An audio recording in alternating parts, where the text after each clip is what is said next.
السلام عليكم ورحمة الله وبركاته. أهلا بكم في حكاية الكورة مع عمر.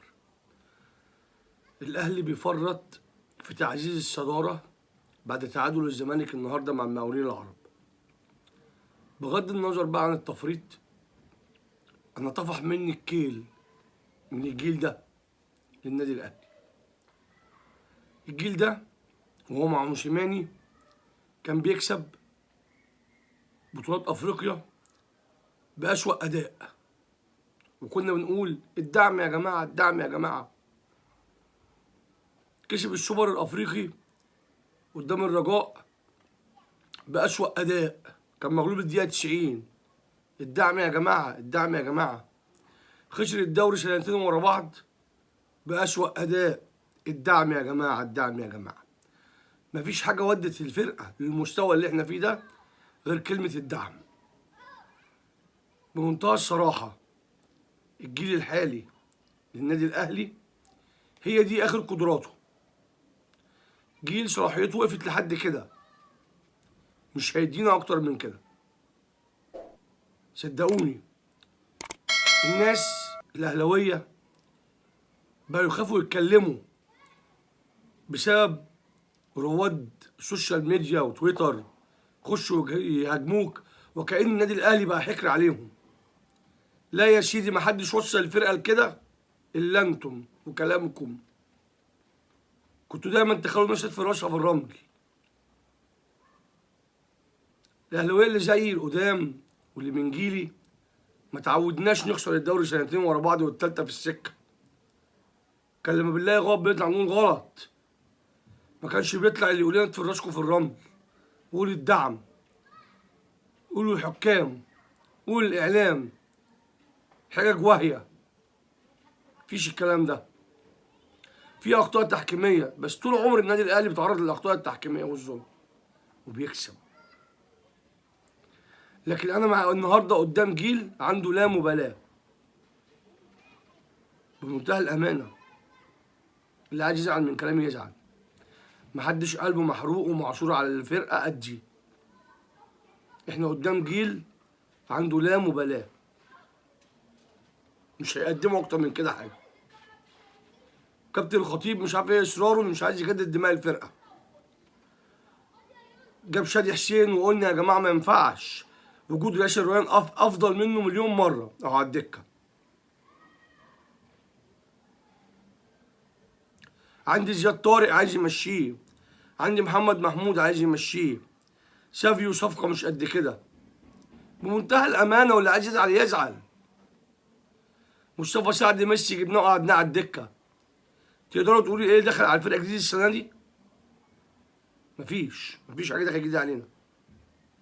بكل أسف بكل أسف العيب ما طلعش في المدربين. موسيماني اتظلم معاهم، سواريش اتظلم معاهم، كولر هيتظلم معاهم.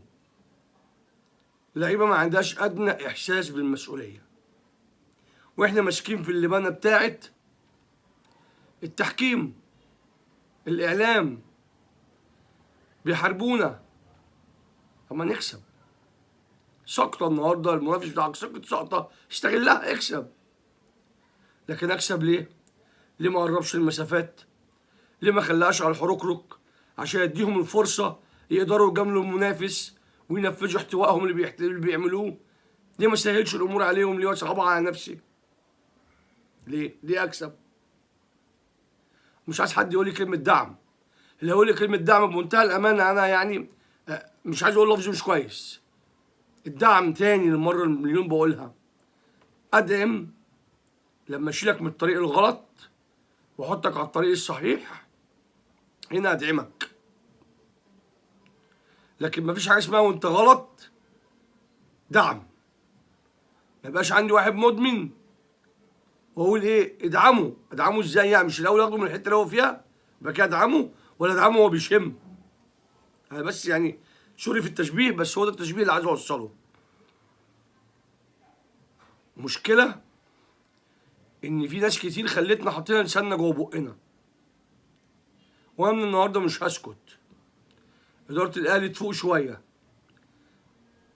الجيل الموجود الحالي جيل منتهى الصلاحيه، مش هناخد منه اكتر من كده. فرقة الكورة بالنادي الأهلي محتاجة تفوير كامل زي اللي حصل في 2004 و2005 بداية عهد مانويل جوزيه لما جبنا فرقة كاملة وبنوعية وكواليتي معين. الناس الموجودة دي عشان برضه الناس اللي بتقول لي ما الفرق بتدافع قدامنا، لما يبقى أنا طول عمر الأهلي كده عندي لعيب الفرقة بتدافع قدامه مش قادر يخترقها، يبقى ده لعيب لا يناسب النادي الأهلي. خلينا نتكلم بكل منطقية، بلاش العاطفة. تمام؟ أنا مش عايز يعني برضو أنا حزين ومش عايز أغلط، بس أنا غصب عني لازم نحل المشكلة من جذورها. اللي هيقدر يدي في الأهلي أهلا وسهلا، مش هيقدر مع السلامة. أنا عندي 5 محترفين بستفيد ب3 منهم و2 بره. طب يعني أنا مش فاهم يعني سافيو اللي جبناه دوت ليس على مستوى الأهلي. اللي طول عمره معانا شوية الجول اللي جابه في مباراة الزمالك ده اللي طول عمره معانا شوية، بس هو مش على مستوى الأهلي خالص بصراحة يعني. فأنا مش عارف لجنة التخطيط في النادي الأهلي عايز تتغير. اللي عايز يزعل يزعل، اللي عايز يزعل من كلامي يزعل. لجنة التخطيط في النادي الأهلي محتاجة تتغير، عفى عليها الزمن هي كمان، لجنة منتهية الصلاحية.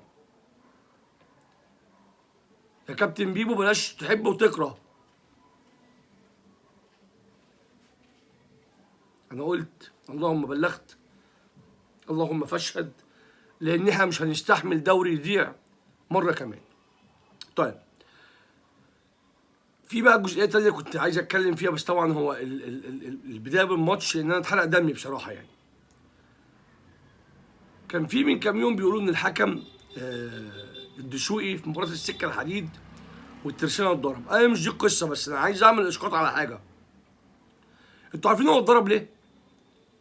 لأن الحكام عندنا لما بتغلط الناس لقت إن مفيش حد بيحاسبها وبتحكم تاني يوم. اللي هو اخبطوا راسكم في الحيطة، ما بيتحاسبوش. لو بيتحاسبوا الناس كانت احترمت نفسها، لكن الناس ما لقتش فيه حساب. وصلتوا الناس ان يبقى في مجزره في الملاعب. الكلام ده اتحاد الكره ولجنه الحكام.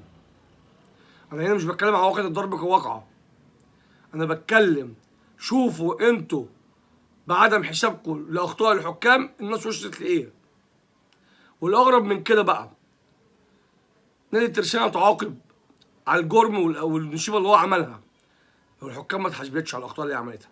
ما هو الحكم ده يا جماعه الحكم دوت اتضرب علشان خاطر ظلم فريق الترسانة، تغاضى عن 3 ضربات جزاء وحسب ضربة جزاء من الهوا للسكة الحديد. طب هما الناس دي انتوا عاقبتوها وحسبتوا الماتش للسكة الحديد، طب هو ده ما اتحسبش ليه على اخطائهم في المباراة؟ هو بقى وغيره كتير، هي دي المشكلة. لسه هتشوفوا الاحداث دي كتير. طب ما احنا بقى ماشيين بالهبل والامور ماشية كده. كل حاجة كل شيء هتشوفه في الكرة المصرية بعد كده للأسف. طيب كابتن محمود عثمان، شباب محمود عثمان، كان طلع يتكلم على الفار، قال ان الفار اللي عندنا محتاج تحديث لان في 5 تحديثات نزلت على النسخه اللي عندنا. صباح الخير يا اتحاد الكوره، صباح الخير. نسخه قديمه ويجوا خطوط بقى ويظلموا فرق ويظلموا انديه لصالح طرف بعينه احنا عارفينه يعني. صباح الخير يا اتحاد الكوره. اقسم بالله انا لو مسؤول في الدوله دي لحاكمكم. اخر نقطه يا جماعه كنت عايز اتكلم فيها، تصويت اللي بتعمله الرابطه. بس انا حابب اوضح حاجه عشان بعض الزملكاويه والمنصفين واخدها في سكه بيقول لك انتوا بتختاروا ناس ما تستحقش وتستحق. يا جماعه تصويت شعبيه، احنا بنثبت لكم ان شعبيتنا اكبر شعبيه في مصر والوطن العربي. علي معلول واخد استفتاء بنسبه 90% وكسر، واي حد من الزمالك بينزل استفتاء قدام اي حد من نادي تاني غير الاهلي، لاعب من نادي تاني هو اللي بيكسب برضه من خلال جمهور النادي الاهلي. احنا بنثبت لكم شعبيه مين اكتر، ده استفتاء شعبيه. النادي الاهلي شعبيته لا تقارن. واعذروني يا جماعه ان انا اتكلمت بعصبيه شويه، انا فعلا متضايق، فعلا غيران عن النادي الاهلي، فعلا مش مصدق ان النادي الاهلي بقاله سنتين ما خدش الدوري والسنه الثالثه كده. كل اللي انا قلته ده بجانب المجاملات الفجه للمنافس اللي بيحاولوا يدوا البطوله، واحنا بنساعده. احنا المفروض ما نساعدوش، احنا كنا لما بنتقدم بفرق النقاط كنا بنخليه ينهار. احنا النهارده بنقرب له الفرق وبنديله فرصه يقف على رجله والدوافع تزيد والحكام تساعده. يعني اتوقع الماتش الجاي كارثه للاهلي في التحكيم. الزمالك لو كسب الماتش الجاي هيعملوا الاهلي كارثه في ماتش سيراميكا. ويكفي ان اقول لكم ان الاهلي هيلعب يوم الاربعاء والزمالك هيلعب الخميس، والاثنين لاعبين في يوم واحد. ليه واحد يريح يوم زياده عن الثاني؟ انا بس بقول لكم احنا بنعمل ايه في نفسنا، وانا ليه اتضايقت. واشوفكم على خير ان شاء الله مع انتصار جديد واحوال احسن للنادي الاهلي. سلام عليكم.